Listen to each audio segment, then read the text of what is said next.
March 30th, 1942. 800 hours. The Army Air Corps bomber pilot saw them first.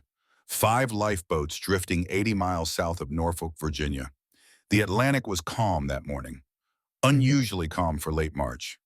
The kind of calm that makes you nervous when you know what the ocean can do. He circled lower. The lifeboats were empty. Completely empty. No bodies, no survivors, no wreckage nearby. Just 5 wooden boats painted navy gray, their serial numbers still visible on weathered hulls. USS Phantom, a K-101. The pilot checked his charts. There was no ship by that name in any official registry. He radioed back to base, described what he saw, the coordinates, the condition of the boats, and one other detail that would haunt him for the rest of his life. Blood, dried and dark on the wooden seats, sprayed across the gunnels, pooled in the bilges. Evidence of 141 American sailors who had simply vanished from the face of the earth. The pilot was 24 years old. He would fly combat missions over Europe for the next 3 years. He would survive the war, come home, raise a family, live to be 87. But he would never forget those empty boats, the way they looked against the blue water, the silence, the absolute silence of death without witnesses. 37 days earlier, Commander James Morrison stood on a different deck under a different sky. Portsmouth Navy Yard, Kittery, Maine. March 23rd, 1300 hours. The weather was cold. North wind cutting through his bridge coat, the kind of cold that gets into your bones and stays there. Morrison was 38 years old, born in a small town in Kentucky where the biggest excitement was Saturday night dances at the Grange Hall. His father had been a tobacco farmer. His mother took in laundry. There was no money for college, no money for anything except food and survival. So Morrison enlisted in the Navy in 1926. 17 years old, skinny kid with big dreams and bigger questions. He worked his way up from seaman to petty officer. Studied at night by lamplight. Mathematics, navigation, gunnery, everything he could learn. In 1928, against odds that would have stopped most men, he won an appointment to the Naval Academy. Not through connections, not through money, through sheer stubborn determination and test scores that made the selection board sit up and take notice. He graduated class of 1928, top third of his class, specialist in gunnery, the science of making shells hit targets at impossible distances. For the next 14 years, Morrison served on destroyers and cruisers, Pacific Fleet, Atlantic Fleet, Caribbean patrols. He learned his trade, learned how ships moved through water, how men responded under pressure, how battles were won and lost in the seconds between decision and action. By 1942, Morrison was a career officer with a wife and 2 daughters back in Charleston, South Carolina. Margaret, 28 years old, Sarah, 8, Emma, 5. The 3 people who made everything else make sense. And on this cold March morning, Morrison was taking command of a ship that looked like it had no business going to war. USS Phantom, hull number AK-101, a 30-year-old cargo steamer that had been built in 1912 when the Titanic was still news. Single-screw steam engine, top speed 9 knots if you pushed her hard and prayed the boilers held. Rust streaks on the hull, faded paint, sagging deck lines. The kind of ship you see rotting in backwater ports waiting for the scrapyard. Except she was not what she appeared to be. Hidden behind false cargo hatches and fake deck houses, the Phantom carried enough firepower to sink a German submarine. 4 4-inch naval guns, 8 50 caliber machine guns, 6 depth charge projectors, hydraulic panels that could drop away in 3 seconds, revealing weapons that no merchant ship should possess. On paper, this vessel was the SS Wilhelmina, Portuguese registry, neutral nation, carrying pulpwood to England. Just another slow, defenseless cargo hauler trying to survive the Atlantic crossing. In reality, she was America's most secret weapon in a war that was going very, very badly. A Q ship, the old British trick from the last war, a wolf in sheep's clothing, a trap designed to lure German U-boats to the surface and destroy them at point-blank range before they knew what hit them. Morrison knew the history. British Q-ships in World War I had mixed success at best. Some had worked brilliantly. Entire U-boat crews slaughtered in ambushes that violated every rule of honorable warfare. Other Q-ships had been torpedoed before they could spring their trap. sent to the bottom with all hands. He also knew that 4 previous American Q-ship patrols had produced exactly 0 U-boat kills. 0. The program was experimental, desperate, born from political pressure rather than tactical wisdom. But Morrison believed in the mission, not because he thought it would work. He was too experienced for that kind of optimism. He believed because somebody had to try, because German submarines were destroying American shipping faster than the shipyards could replace it, because merchant sailors were dying every single day while America learned how to fight this war, and because when your country asks you to answer, even when the odds are terrible, even when you know it might be suicide. Morrison had said goodbye to his family 3 days earlier. Margaret had held him longer than usual. She was smart enough to read between the lines of what he could and could not tell her.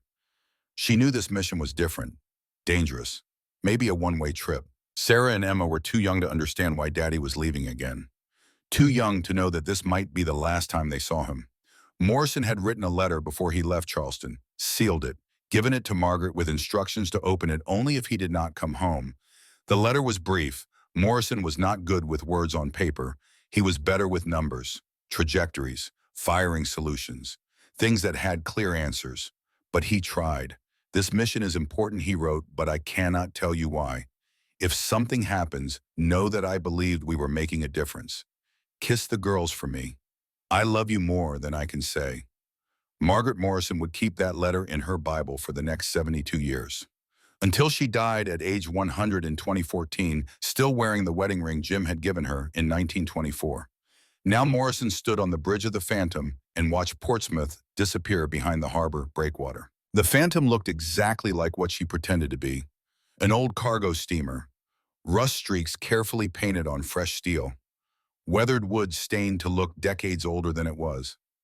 Even the crew wore civilian clothes, merchant marine gear, no uniforms, 141 men, officers, petty officers, gunners, engine room crew deckhands, most in their 20s. Some teenagers, a few in their 30s.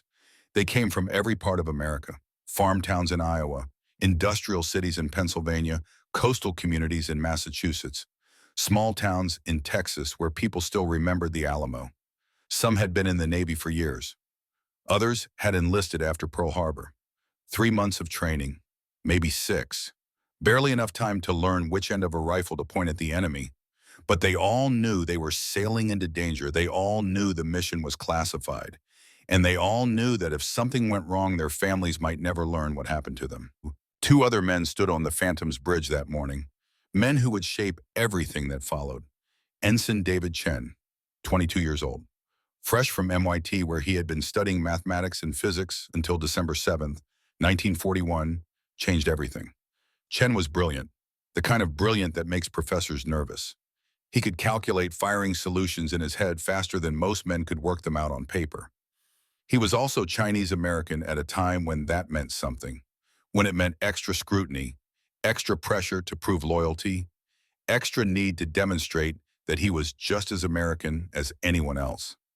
Chen had dropped out of MIT 3 days after Pearl Harbor, walked into the Navy recruiting office in Boston, volunteered, not drafted, volunteered because he wanted to prove something to his parents who ran a laundry in San Francisco, to the neighborhood kids who had called him names. To himself, the Navy had made him a gunnery officer. Perfect fit for his mathematical mind. Give Chen a target speed, distance, and bearing, and he would tell you exactly where to aim. Every single time. But Chen had never fired a shot in anger, never seen combat, never watched men die. All his knowledge was theoretical, numbers on paper, problems with clean solutions. He was about to learn that war does not respect theory. The other man was Chief Petty Officer Robert Mackenzie. Everyone called him Bull, 45 years old, broad shoulders, thick hands scarred from decades of engine room work, a face that had seen too much and forgotten nothing. Mackenzie was a World War I veteran. He had served on destroyers in the North Atlantic in 1917 and 1918. He had seen British Q ships in action. Watch them work. Watch them fail. Watch good men die for tactics that sounded clever in planning rooms, but fell apart when they met reality. Mackenzie was the only man in the Phantom's crew who openly questioned the mission. Not to Morrison's face. That would have been an insubordination. But in the engine room, among his own men, Mackenzie made his opinion clear. This is suicide, he told them. Q ships are obsolete. The Germans know about them. They fought British Q ships in the last war. They are not going to fall for this trick. But Mackenzie was also a career Navy man. He followed orders. He did his duty. And if this was how the Navy wanted to spend his life, well, that was the Navy's decision to make. Morrison knew what Mackenzie thought, knew the chief was probably right. But Morrison also knew that sometimes you have to try even when success is not guaranteed. Sometimes trying is the only option you have. The Phantom cleared Portsmouth Harbor at 1400 hours, turned southeast, began her slow passage toward waters where German submarines hunted American ships like wolves among sheep. And 300 miles to the east, a man Morrison had never met was preparing for his own mission, a mission that would intersect with the Phantom in ways neither man could predict. Kapitänleutnant Karl Brenner, 29 years old, commander of U-Boat 117, 9 confirmed kills in 3 weeks of hunting off the American coast, Knight's Cross recipient, veteran submarine officer with ice water in his veins, and a mathematical approach to warfare that would have impressed David Chen if they had ever met under different circumstances. Brenner had been born in Hamburg in 1913. Navy family. His father had died at Jutland in World War I when Karl was 3 years old. The boy grew up with stories of naval glory and national sacrifice. He joined the Kriegsmarine in 1932, trained as a naval aviator, loved flying, loved the freedom of the sky. Then in 1939, a training accident, plane crash, shattered left knee. Medical board declared him unfit for aviation duty. Career over at age 26. Except Brenner refused to accept that verdict. If he could not fly, he would sail, or rather he would sail beneath the waves where damaged knees did not matter. U-Boat School, November 1939. Top of his class, first command in May 1941. U-117. Type 9 long-range submarine. Big enough to cross the Atlantic. Fast enough to catch merchant ships. Armed enough to sink anything that could not fight back. Brenner approached submarine warfare like a mathematics problem. Tonnage sunk versus torpedoes expended. Fuel consumed versus distance traveled. Risk versus reward. Everything calculated. Everything measured. Nothing left to chance or emotion. By March 1942, Brenner had sunk 19 ships, 90,000 tons of Allied shipping sent to the bottom. He was efficient, ruthless when necessary, but also in his own way honorable. He helped survivors when he could do so safely, provided them with navigation directions, radioed their positions to neutral ships, not out of sentiment, out of calculation. Brenner believed that honorable conduct would serve Germany better in the long run than unnecessary cruelty. That captured sailors told stories, that those stories shaped how the world saw German submariners. He was fighting a war, not conducting a genocide. On March 26, 1942, U-117 was cruising 300 miles east of Norfolk, Virginia. Hunting, patient, waiting for targets. Brenner had 4 torpedoes remaining. Electric G-7E models. Silent running. Expensive. Each torpedo cost more than most German workers earned in 5 years. Standing orders were clear, conserve torpedoes when possible. Uses the deck gun on soft targets. At 1700 hours, the lookout spotted smoke on the horizon.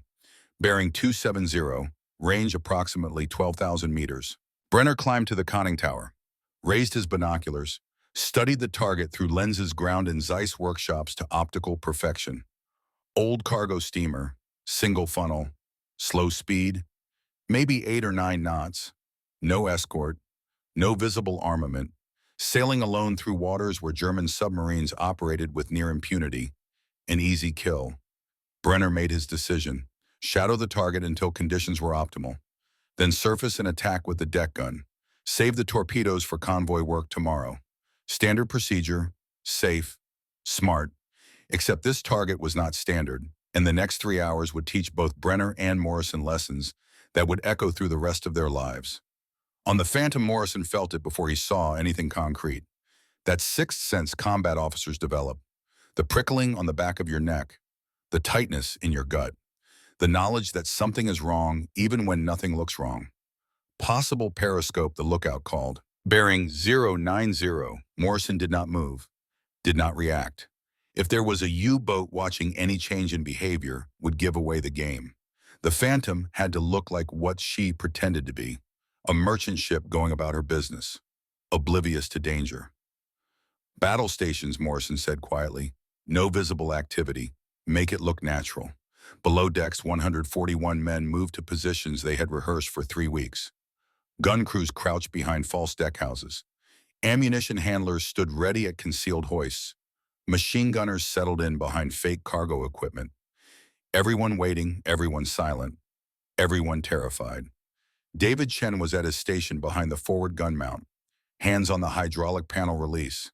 He had calculated the optimal ambush range, 600 to 800 yards. Close enough that the 4-inch guns could not miss. Far enough that a submarine might not see the trap before it was too late. But Chen's calculations had not accounted for one variable: human nature. Would the German commander be cautious, or would he be overconfident after weeks of easy kills? In the engine room, Bull Mackenzie checked his gauges. Steam pressure, fuel levels, flooding systems. The Phantom was rigged to stay afloat even after a torpedo hit. Pulpwood cargo packed in every hold. Buoyant, unsinkable in theory. Mackenzie knew the difference between theory and practice. 1 torpedo hit, they might survive. 2 hits, they were dead men sailing. He wiped his hands on a rag, looked at the young sailors around him. Kids, most of them. 18, 19, 20. Too young to die in the engine room of a rust bucket, pretending to be something it was not. But this was war, and war does not care about what is fair or right or reasonable.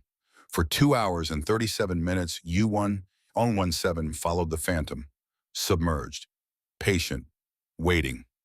On the Phantom, men fought to stay still, to look like merchant sailors going about routine business. Morrison paced the bridge, forcing himself to walk casually even though every nerve screamed for action. The sun was setting, storm clouds building on the northeast horizon, weather turning, seas picking up from calm to moderate, swells running 8 to 10 feet. Then at 1937 hours, everything changed. U-117 surfaced, 800 yards off the Phantom's port quarter. Morrison's heart was hammering so hard he could feel it in his temples. This was it, the moment they had trained for, the moment that would prove whether American ingenuity could beat German ruthlessness. "Hold," he whispered into the speaking tube. "Hold your fire. Hold." On U-117, Brenner ordered Tube 1 loaded, electric torpedo, 1 fish to cripple the target, then surface gun to finish the job. Clean, efficient, economical. At 1937 hours and 30 seconds, Brenner gave the order that would change everything. Fire. The torpedo left its tube at 40 knots, 15 seconds to impact. Morrison saw the wake cutting through the darkening water, straight, true, unstoppable. "Here it comes," he shouted. "Brace for impact." The explosion tore a 20-foot hole in the Phantom's support side directly under the bridge. Fire erupted from the cargo hold. The ship lurched 8 degrees to port. Men were thrown against bulkheads. Equipment crashed loose. Steam lines ruptured. 12 men died instantly. Just gone. Vaporized by the blast or crushed by collapsing steel. Morrison felt something hot and wet on his left arm. Shrapnel. He looked down. Blood soaking through his uniform jacket. Not fatal. Not yet. But painful. Very painful. The bridge was on fire. 2 helmsmen dead at their posts, radio sparking and dying, smoke everywhere. "Damage control," Morrison shouted. "Launch starboard lifeboat. Make it look real."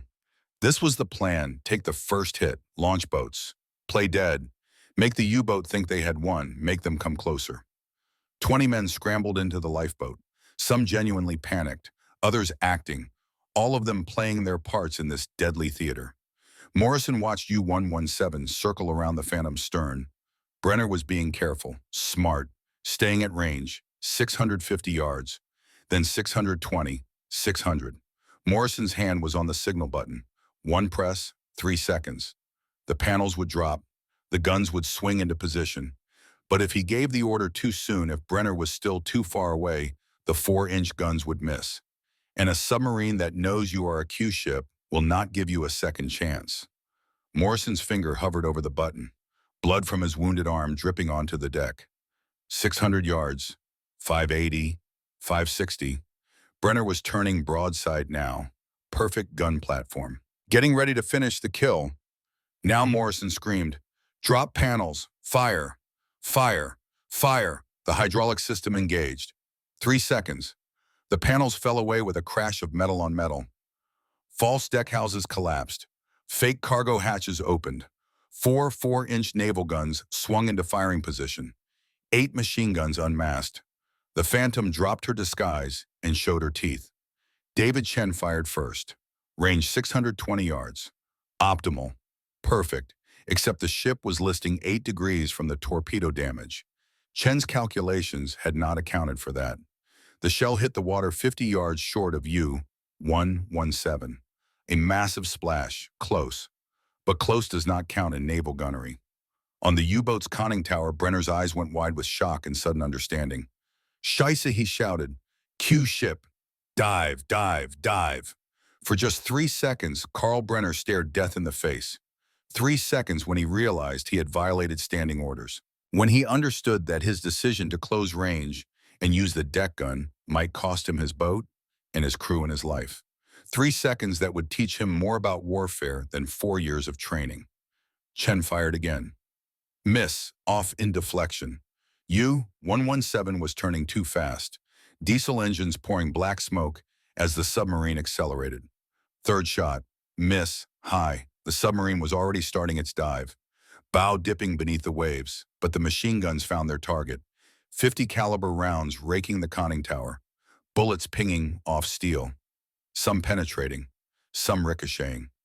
Inside, midshipman Fritz Holtzmann took a round through the chest. 23 years old. From Hamburg. His father had died at Jutland, just like Brenner's father. Now Fritz was dying the same way. At sea. Far from home. Fighting a war that would consume his entire generation. Brenner caught him as he fell, felt the boy's blood warm on his hands. Watched the light go out of eyes that had seen only 23 years of life. "Man down," Brenner shouted. "Crash dive. Emergency procedures." U-117 went under at a 90-degree angle, flooding ballast tanks faster than designed, metal groaning under stress. The submarine shuddering as it plunged towards safety. Chen's fourth shot passed through empty air where the conning tower had been 3 seconds earlier. The ocean was empty, no U-boat, no debris, no oil slick, just bubbles rising to the surface, and then nothing. Morrison lowered his binoculars. "Cease fire." "Did we get him?" Chen asked, his voice shaking. Adrenaline and fear and hope all mixed together. Bull Mackenzie climbed up from below decks. His face was grim, years of experience written in every line. "Engine room is flooding," he said. "We are dead in the water, Commander." No power, and that German is still out there. Morrison looked at the darkening sky, storm clouds building, seas getting rougher. The Phantom was crippled, burning, listing. No power, no propulsion, no way to maneuver, and somewhere below them, a German submarine was still alive. Damaged, maybe. Scared, certainly. But alive. Morrison knew what came next. He had seen enough combat to understand how this worked. They had hurt Brenner, scared him, maybe even damaged his boat. But they had not killed him, and wounded animals are the most dangerous kind. Beneath the waves in the iron belly of U-117, Carl Brenner knelt beside a dying boy. The emergency lights cast everything in red. Battle lighting, the color of blood, the color of warning, the color that tells you something has gone terribly wrong. Fritz Holtzmann was 23 years old. He had joined the Kriegsmarine because his father had died at Jutland, and he wanted to honor that sacrifice. Wanted to prove that the Holtzmann name meant something. That German naval tradition was worth carrying forward into this new war. Now Fritz lay on the control room deck with a 50 caliber round through his right lung. Blood bubbled on his lips with each shallow breath. His eyes were wide, not with fear, with confusion. The kind of confusion that comes when your body betrays you and your mind cannot quite process what is happening. Brenner held the boy's hand. There was nothing else to do. No doctor aboard, no medical equipment beyond basic first aid kits, no surgery possible in a submarine running silent at 200 meters depth. Herr Cologne Fritz whispered. His voice was wet, thick with blood. Did we get them? Brenner looked at the young face. Pale, growing paler. Life draining away with each labored breath. He lied. Yes, Brenner said, we got them. You can rest now. Fritz tried to smile. Failed. His hand went slack in Brenner's grip. At 20:15 hours, 15 minutes after the Phantom had opened fire, Midshipman Fritz Holtzman died on the deck of U-117. Brenner closed the boy's eyes, stood, looked at his first officer. Damage report, he said. His voice was flat, controlled. The voice of a commander who cannot afford emotion. 7 dents in the pressure hull from machine gun fire, the first officer replied. Starboard dive plane damaged but functional, no leaks, no structural failure. We were lucky, Herr Kalun. Lucky, Brenner thought about that word. Lucky meant Fritz Holtzman was dead, but the rest of them were alive. Lucky meant they had escaped a trap that should have killed them all. Lucky meant Brenner had violated standing orders and survived the consequences. For now. Standing orders from Admiral Donitz were explicit. When in doubt about a merchant vessel attack from maximum range with torpedoes, do not surface, do not close to gun range, do not give the enemy a chance to surprise you. German intelligence had warned all U-boat commanders about Q-ships. The British had used them in the last war. The Americans might try the same tactic. Be cautious. Be suspicious. Trust nothing. Brenner had ignored those warnings. Why? Because 3 weeks of easy kills had made him overconfident. Because the American coastal defense was a joke. Because merchant ships were slow and defenseless, and he could save expensive torpedoes by using the deck gun. Because he had gotten lazy, and Fritz Holtzman had paid the price. Brenner looked at the boy's body. Someone had covered it with a blanket. Standard procedure. You could not leave corpses lying around a submarine. Too disturbing for crew morale. But the blanket did not hide the shape underneath. Did not erase the fact that a young man was dead because his commander had made a stupid decision. The first officer spoke quietly. Sir, recommend we withdraw. That ship is crippled. The Atlantic will finish her. We should head for home. Brenner did not answer immediately. He was thinking, calculating, running the numbers the way he always did. 3 torpedoes remaining. Fuel sufficient for 4 more days of patrol. Food adequate. Mechanical status good, despite minor damage. Tactically, the smart move was to withdraw. The Q-ship was done. Dead in the water. No threat. Why waste another torpedo? But Brenner was not thinking tactically anymore. He was thinking emotionally. And emotion is dangerous in submarine warfare. They tried to kill us with a coward's trick, Brenner said, disguising a warship as a merchant vessel. There is no honor in that. Sir, standing orders clearly state, I do not care about standing orders. The control room went silent. Submariners learn to read tone. They learn when a commander is open to debate and when a decision has been made. This was the second kind. Load tube 3, Brenner said. We are going back. On the Phantom, Morrison was facing impossible arithmetic. The damage report came in sections, each section worse than the last. Forward torpedo hit 20-foot hole in port side hull. 12 men dead in initial blast. 2 bulkheads compromised. Flooding contained but not stopped. Engine room flooded to 3 feet depth. Bull Mackenzie and his crew had saved the boilers, but the single screw propeller was dead. No power, no propulsion. The Phantom could not move under her own steam.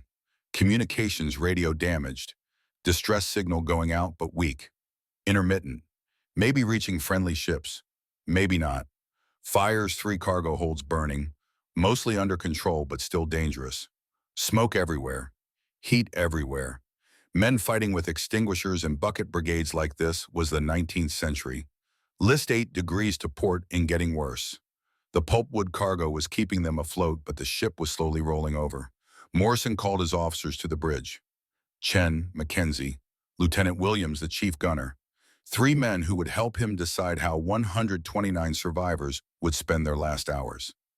Gentlemen, Morrison said. His left arm was bandaged, blood seeping through the gauze, pain radiating up to his shoulder. We have 2 options. Abandon ship now before she goes down, or stay aboard and wait for that U-boat to finish us. Lieutenant Williams spoke first. He was 35 years old, career gunner, optimistic by nature. Commander with respect, we heard him. Maybe he will break off. Maybe he has had enough. Bull Mackenzie laughed. No humor in it, just bitter recognition of reality. Break off, are you joking? We just tried to kill him with a dirty trick. He is going to come back. And when he does, he will not surface. He will put a torpedo straight into our engine room and watch us sink. David Chen looked at Morrison. The young ensign's face was pale, shocked. He had just fired his first shots in combat. Missed, failed, 4 shots and 0 hits. All his mathematical genius had not been enough when the ship was listing and the target was moving, and reality refused to cooperate with theory. What about the destroyers, Chen asked. The support ships. Morrison checked his chart. The nearest destroyer was 90 miles away. At flank speed, maybe 4 hours to arrival. 4 hours. Morrison looked at the darkening sky. Storm front moving in, seas building, wind picking up. If they abandon ship now, the lifeboats might survive the storm. Might be found by search aircraft in the morning. Might make it. If they stayed aboard the crippled Phantom, they would at least have the satisfaction of fighting back. One more chance to spring the trap. One more opportunity to kill the U-boat that had killed their shipmates. Might, maybe, perhaps. The vocabulary of men who do not control their own fate. Morrison made his decision. The same decision he had been making his entire career. The decision that defines military service. We stay, he said. We fight. And if we are going down, we take that bastard with us. For the next hour and a half, the Phantom's crew performed miracles. Mackenzie worked magics in the engine room. Could not give Morrison power for propulsion. The drive shaft was bent. The reduction gears were damaged. The propeller might as well have been welded in place. But Mackenzie could keep the ship afloat, could keep the boilers running for electrical power, could maintain lighting and pumps and hydraulics, could give the gun crews one more chance to do their job. Chen's gunners stayed at their battle stations. Panels back up, weapons hidden again, playing dead again, waiting for the U-boat to surface and inspect its handiwork. If Brenner surfaced, if he came close, if he gave them one more shot. 3 ifs, 3 pieces of hope balanced against tons of cold reality. The 20 men in the lifeboat waited 100 yards off the starboard side. They had launched as part of the deception. Now they were genuinely cut off. No way back to the ship, not enough power to winch the boat back up. Just 20 sailors in a wooden boat watching their ship burn and wondering if they were the lucky ones or the doomed ones. Seaman Thomas Wright sat in that lifeboat and tried not to think about what came next. He was 19 years old. From Des Moines, Iowa. His father owned a hardware store. His mother taught Sunday school. Normal people living normal lives in a normal town where the most exciting thing was high school football on Friday nights. Tommy had joined the Navy in January 1942, 6 weeks after Pearl Harbor. Wanted to serve. Wanted to do his part. Wanted to prove that Iowa farm boys could fight just as hard as anyone else. Now he sat in a lifeboat 300 miles from land, watching the only ship he had ever served on, dying in the twilight. Wondering if he would see tomorrow. Wondering if his parents would ever know what happened to him. Thomas Wright did not know it yet, but he would be the last man from the Phantom's crew to die. 4 days from now. Alone, frozen, clutching a logbook with entries that would break hearts when they were finally read. But that was 4 days away. Right now, Wright was alive. Scared but alive. Hopeful but terrified. And 300 feet below the surface, Carl Brenner was making his own calculations. U-117 crept through the black water like a predator circling wounded prey. Hydrophones listening. Sonar pinging. Every sensor focused on the crippled American ship above. Brenner stood in the control room, studying the plot. The Q ship was dead in the water. Listing, burning, no propulsion, no maneuverability, a perfect target. His first officer tried one more time. Herr Kalun, we should withdraw. This ship is finished. Let the ocean take her. We have 3 torpedoes left. There will be convoys tomorrow. Better targets, safer kills. Brenner did not answer. He was staring at Fritz Holtzman's body, still covered with the blanket. Still lying on the deck, because there was no time for burial at sea when you were running silent below an enemy who might have depth charges. The Americans had tried to kill him, not in honest combat, not in a fair fight between warships. They had used deception, disguise, a dirty trick straight out of the last war, and they had almost succeeded. Brenner touched his left knee, the one shattered in the plane crash, the one that had ended his flying career and sent him to the submarines. The knee reminded him every day that life was about adapting, overcoming, refusing to accept defeat. The Americans thought they could beat him with cleverness, with traps and tricks and ambushes. He would show them that German naval efficiency trumped American cleverness every single time. Bering, Brenner asked. 350 Herr Cologne, range 1,200 meters and steady. Perfect. Close enough for a guaranteed hit. Far enough to be safe from any weapons the Q ship might still have operational. Solution set ja, Herr Cologne. Torpedo ready. Brenner took one last look at Fritz Holtzmann's covered body. For Holtzmann, he said quietly, then louder, fire tube 3. The torpedo left U-117's tube at 21:29 hours and 30 seconds. G-70 electric model. Silent running, no bubble wake, no warning, just death moving through black water at 40 knots. Range 1,200 meters. 70-second run time. On the Phantom, Morrison had no warning, no hydrophone alert, no sonar contact, nothing. The first indication something was wrong was the massive explosion amidships. The torpedo hit dead center in the engine room, the exact worst place it could possibly hit. Every submarine commander's dream shot, perfect placement, perfect timing, perfect execution. The boilers exploded, 500 pounds of steam pressure released in a fraction of a second. Superheated vapor erupting through ventilation shafts and access tunnels and any opening it could find. 17 men died instantly. Not from the torpedo, from the steam, scalded, burned, cooked alive in temperatures hot enough to boil water in their lungs. Chief Bull Mackenzie was one of them. 1 second he was tightening a valve, trying to control the flooding, trying to keep his ship alive. The next second there was white light and heat and nothing. Bull Mackenzie, 45 years old, World War I veteran, father of 3, simply ceased to exist. His body was vaporized so completely that searchers would never find a single trace. Not a tooth, not a button, not a fragment of bone. Gone. The explosion broke the Phantom's spine. 30-year-old steel, already weakened by the first torpedo, could not handle the stress. The ship's keel fractured amidships. Bow and stern began to separate. The vessel that had been one ship was becoming two halves held together only by deck plating and hope. Morrison was blown off the bridge. He did not remember falling, did not remember hitting the foredeck 20 feet below. Just a moment of confusion and then pain everywhere. 3 ribs cracked, concussion, left arm useless from the earlier shrapnel wound, right shoulder dislocated, blood in his mouth, ringing in his ears, vision blurred. David Chen found him lying on the deck among scattered equipment and debris. Commander Chen shouted. His voice seemed to come from very far away. "Commander, can you hear me?" Morrison's eyes fluttered open. The world was spinning. Nothing made sense. He tried to speak, could only whisper. "Abandon ship," Morrison said. "Get them off." Chen looked at the ship breaking apart around them. The bow tilting down, the stern rising up, water flooding in from a dozen breaches, fires everywhere, smoke everywhere, men screaming. "I have got you," Sir Chen said. He grabbed Morrison under the shoulders, started dragging him toward the nearest lifeboat. 100 men were still alive, out of 141 who had sailed from Portsmouth 3 days earlier. 12 dead from the first torpedo, 29 dead from the second explosion and steam. 100 men surviving, for now. 5 lifeboats remained operational. One was already in the water with 20 men. 4 others hung from davits on the dying ship's side. And now, finally, after 3 weeks of training and 3 days of waiting and 3 hours of combat, Bull Mackenzie's emergency drills would prove their worth. Because in chaos, training takes over. When your mind cannot process what is happening, your body remembers what it practiced. Muscle memory saves lives when conscious thought fails. Lifeboat number 1, Chief Gunner Williams commanding.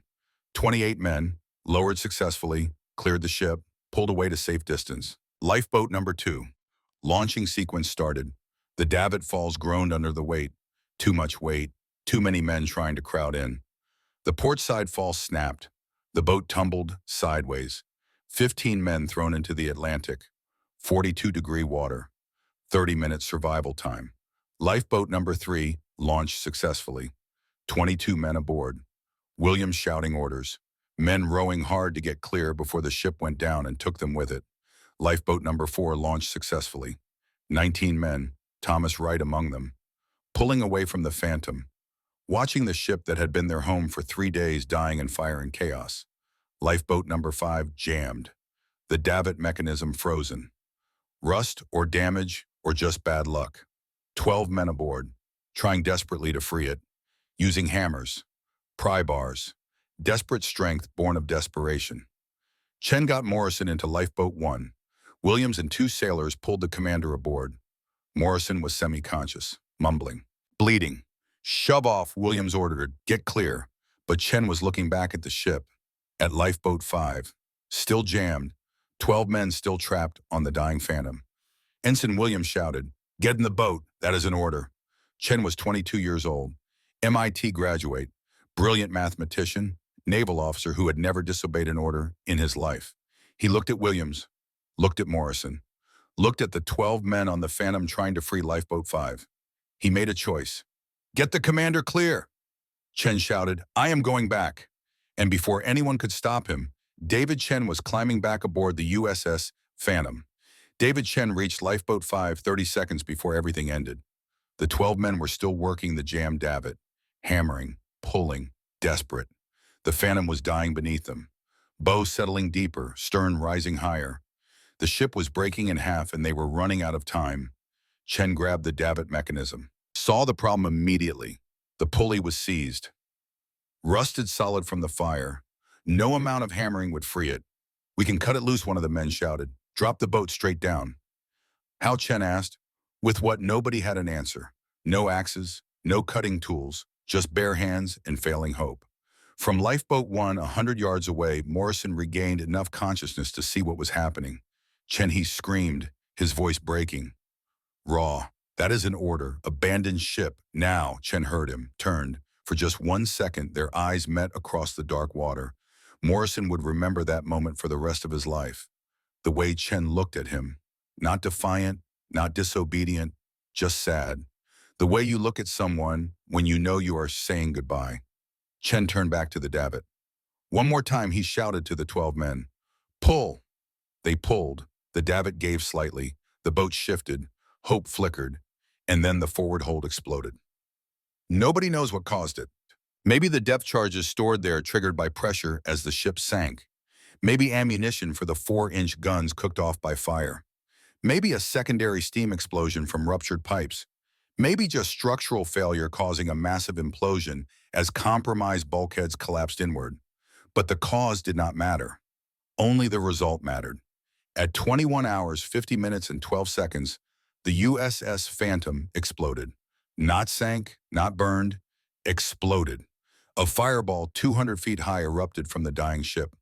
Orange and red and white, hot enough to be seen from 20 miles away. Loud enough to be heard on shore if the wind had been right. The blast wave hit Lifeboat 1 like a physical blow. Capsized it, threw Morrison and 27 other men into the freezing Atlantic. 42-degree water that kills in minutes. Lifeboats 3 and 4 closer to the ship were swamped by the wave. Partially flooded, men thrown overboard. Equipment washed away. The boats survived, but barely. Lifeboat 2, the one that had already dumped its 15 men in the water, simply disintegrated, blown to pieces by debris raining down from the explosion. And Lifeboat 5, the one with Chen and 12 men still aboard the Phantom, simply ceased to exist. Vaporized in the blast. 13 human beings reduced to atoms scattered across miles of ocean. No bodies to recover, no remains to bury, just names on a roster and families waiting at home for men who would never return. David Chen, 22 years old, MIT genius, Chinese-American who volunteered to prove his loyalty. Gone. When the fireball faded, there was nothing left of the USS Phantom. Not a hull, not a not a single recognizable piece of superstructure. Just wreckage, burning oil on the water, floating debris, and men, dozens of men, in the ocean. Morrison surfaced gasping. The cold hit him like a physical blow, every nerve ending screaming, his wounded arm useless, his ribs making it hard to breathe, blood from his mouth mixing with salt water. Around him, men were calling out, some screaming, some silent, some already going into shock from the cold. He grabbed a piece of wreckage, the overturned hull of Lifeboat 1. 6 other men made it there, 7 total clinging to the wooden hull. The storm had arrived, waves 10 feet high, 12 feet, 15, wind 40 knots in building, sleet and freezing rain cutting through the darkness. The Atlantic in late March is not forgiving. It does not care about your courage or your training or your reasons for being there. It just takes. 2 miles away, Carl Brenner brought U-117 to periscope depth. He had felt the explosion even underwater. Massive enough to register on the hydrophones. Through the periscope, he saw fires on the water. Wreckage scattered across square miles. Nothing left of the Q ship. Mission accomplished, sir, his first officer said. There are lifeboats. Men in the water. Brenner could see them, small shapes against the dark sea, struggling, dying.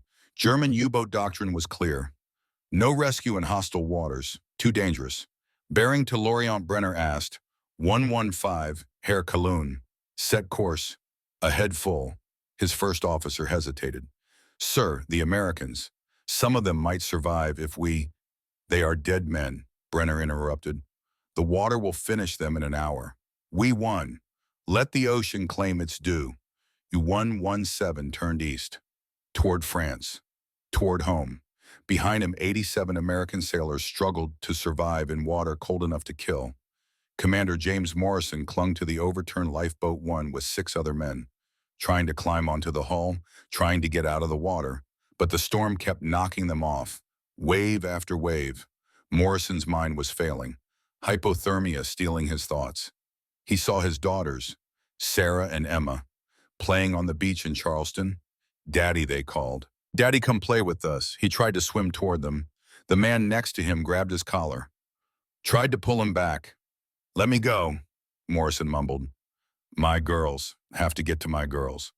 At approximately 0330 hours on March 27, 1942, Commander James Morrison stopped struggling, stopped swimming, stopped breathing. 38 years old, Naval Academy graduate, career officer, husband, father, dead 300 miles from land. By dawn, the storm had passed. Of the 87 men who had been alive when the Phantom exploded, only 38 remained. The first search aircraft arrived at 0800 hours. The pilot flew for 4 hours. Found nothing. The storm had scattered everything across miles of ocean. USS Noah arrived at 1200 hours. 12 hours of searching. They found pieces, cork floats, wooden planks, 1 life jacket. The life jacket had a name stenciled on it, Ensign D. Chen, blood-stained, torn, empty. That was all they ever found of David Chen. By March 30th, patrol aircraft had found the 5 lifeboats. 3 were empty, 2 still had bodies.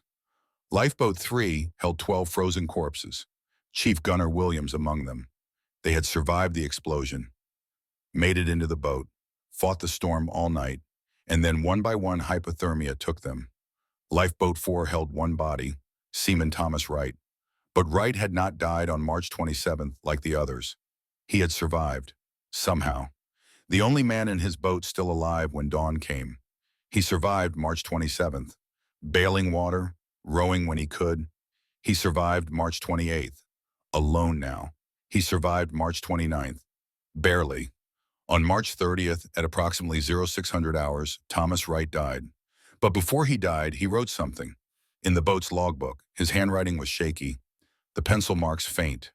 The Coast Guard found the logbook when they recovered Lifeboat 4. Read it. Sent it up the chain of command. This is what Thomas Wright wrote to whoever finds this. My name is Thomas Henry Wright, Seaman 2nd Class. Service number 8675402. USS Phantom, sunk March 27. I am the last one. The others are gone. I want my mother to know I was brave. Tell her I did my duty. Tell her America is worth it. Tell her. The entry ended there. Mid-sentence, the pencil trailing off the page. 19 years old. Navy service 11 months. Last words. Tell her America is worth it. On April 9th, 1942, 2 weeks after the Phantom sank, Radio Berlin made an announcement. The High Command announces that a 3,000-ton American Q-boat was sunk by WWII after a battle fought partly on the surface with artillery, partly beneath the water with torpedoes. The enemy's treacherous use of disguised warships has been defeated by German naval superiority. British intelligence intercepted it, passed it to the U.S. Navy. Admiral Ernest King read the transcript, then swore, loudly. The Germans knew about Project LQ. They had known for weeks. Security was compromised. Morrison and his crew had never had a chance. King ordered an immediate review. The report came back on April 30th. Brutal, honest, results: 0 U-boats sunk. 1 Q-ship lost with all hands. 141 trained sailors dead. $500,000 wasted. Security compromised. Tactical doctrine fundamentally flawed. Recommendation: terminate Project LQ immediately. King signed the order the same day. By August 1942, Project LQ was over, erased from official records, buried in classified files. Margaret Morrison received her telegram on March 31st.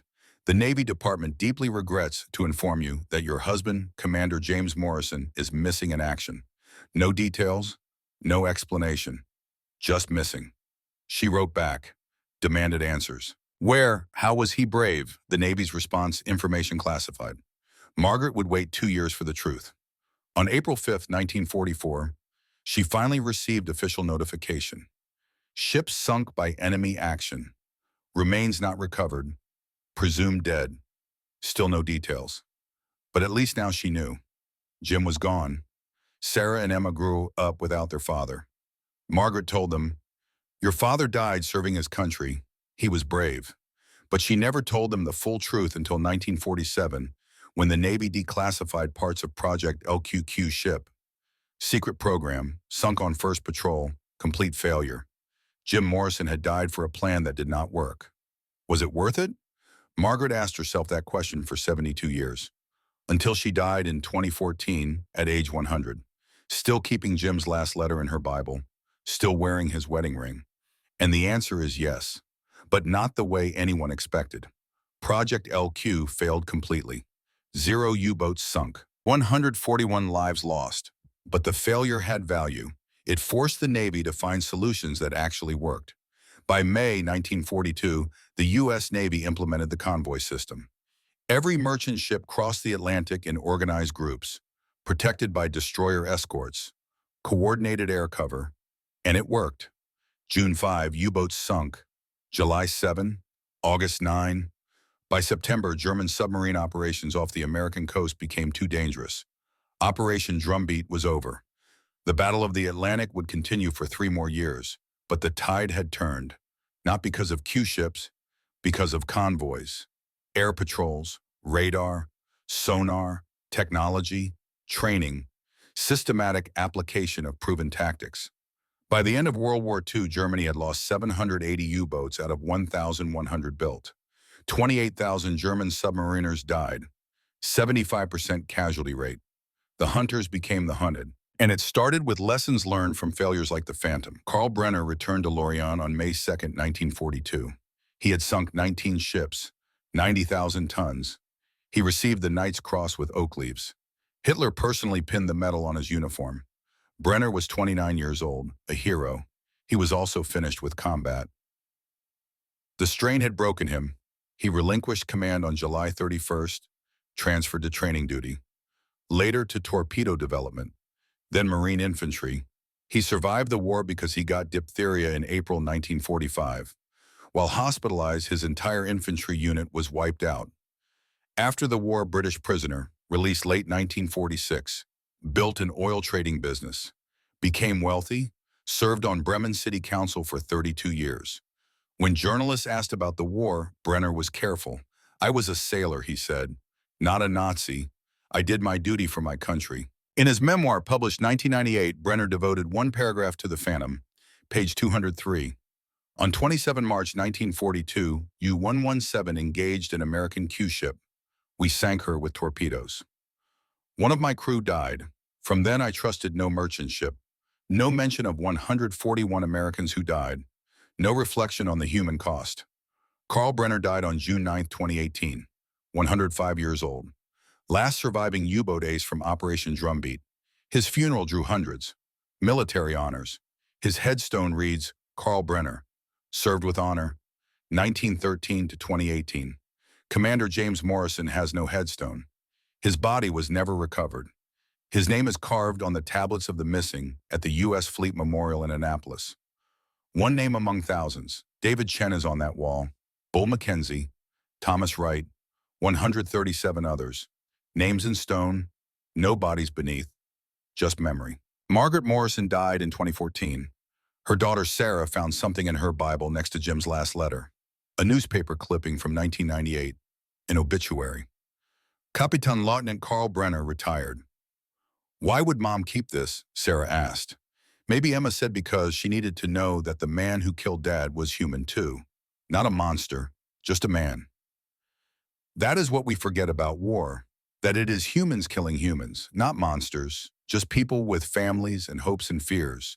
Sometimes the people who kill live to be 105, while the people who die are 38 or 22 or 19.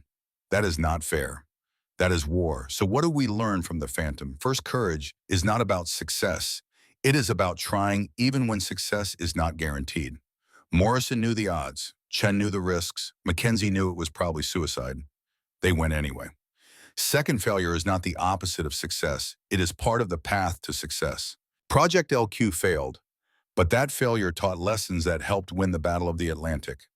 Third, sacrifice is not measured by immediate results. Morrison did not live to see the convoy system work, did not see Germany defeated, did not see his daughters grow up, but his sacrifice bought time. Time for America to learn, time to adapt, time to win. The USS Phantom has never been found.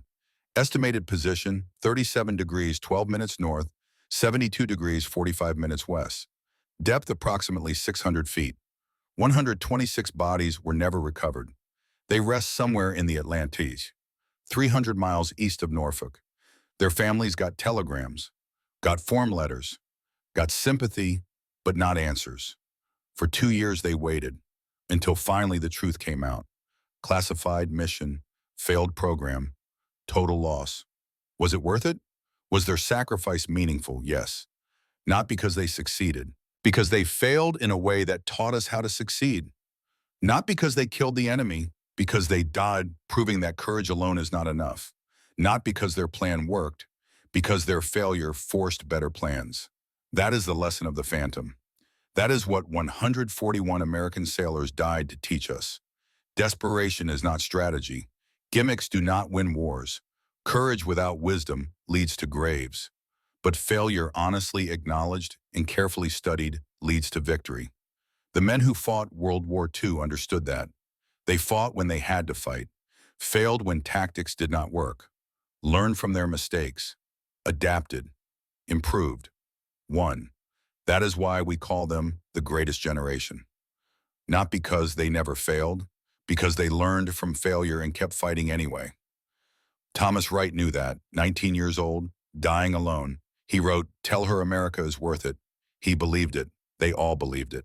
And 73 years of American prosperity and freedom proved they were right.